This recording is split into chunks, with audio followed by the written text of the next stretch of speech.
if this head were turned and we were looking at the eye at an angle, the iris and the pupil would not be circles because it would be foreshortened due to perspective.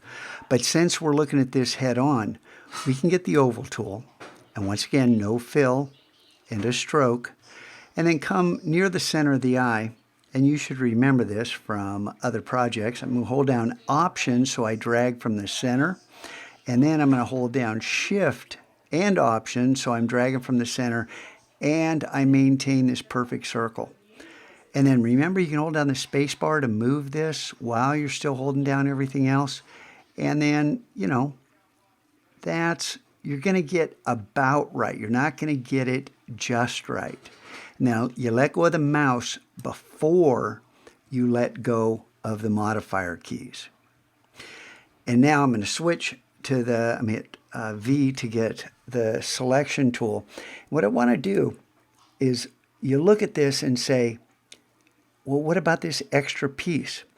Well, let's finish this off, and let's do two things, because I've practiced this and tried to take this further, adding details and pupil colors and all this. And so I know from trying this, whoops, where are we? Right here, that it's a good idea to copy these things on a new layer after we're done before we trim this off. So I'm going to click on that path, copy it, Command C, and then paste it in front, Command F. Okay, now we have a second version which we can go down to a corner, start dragging in, hold down Option, and then hold down Shift, and we want to get the pupil. And you don't want, if the picture has little pinpoint pupils, fake it, because you don't want a little dinky pupil.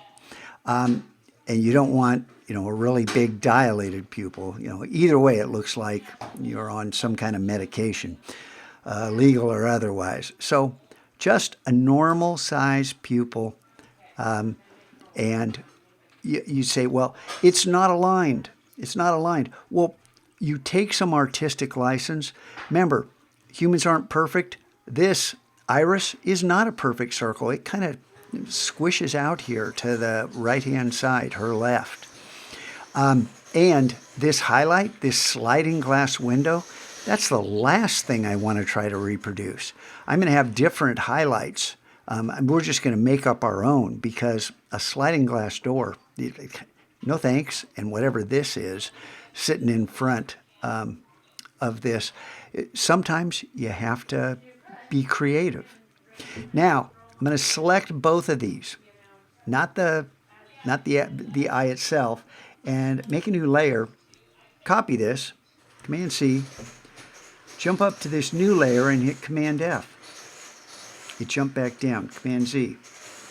Now lock this layer and hit Command F. So now you see our highlight change lines. We can lock this, we can unlock this, and just say, iris and pupil. Okay, so we have those two preserved on its own layer and locked. And now back here on the paths, we want to get rid of this extra piece. Well, before the shape builder, this was a lot harder. But I'm just going to click and select the iris and the shape of the eye, and then come out here and grab the shape builder. And what do we got? Oh, I hit return, cancel. Sorry, got these two. And the shape builder right here, if you have the live paint bucket up for some reason, the shape builder's at the top of that list. Then we come over to this line, see the plus sign? If we hold down Option, you get the minus sign. Just click and drag across that line, and it's gone, and you've trimmed that off. Now remember that. Anytime you have to eliminate overlap, you have to make selections. If there's an easier way to do it, and you can just trim things off, well, the shape builder is wonderful for eliminating parts of the paths that you don't want.